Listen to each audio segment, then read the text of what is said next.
ভারতীয় দলের কোচ রাহুল দ্রাবিড়ের মেয়াদ টি-20 বিশ্বকাপ পর্যন্ত, তারপরেই দায়িত্ব ছেড়ে দেবেন তিনি। এর মাঝেই শনিবার কানাডার সাজঘরে গেলেন দ্রাবিড়। সেই দলের ক্রিকেটারদের সঙ্গে কথা বললেন। শনিবার ফ্লোরিডায় ভারত কানাডা ম্যাচ ভেস্তে যায়। পয়েন্ট ভাগ হয়ে যায় দুই দলের মধ্যে। তারপরেই কানাডার সাজঘরে যান দ্রাবিড়। উদ্বুদ্ধ করেন কানাডার ক্রিকেটারদের। দ্রাবিড় বলেন, এই প্রতিযোগিতায় তোমাদের অবদান অস্বীকার করা যাবে না।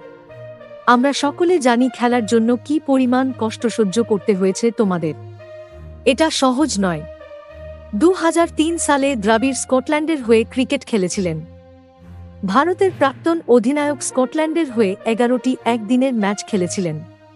সেই অভিজ্ঞতার কথা কানাডার ক্রিকেটারদের সঙ্গে ভাগ করে নেন দ্রাবিড়।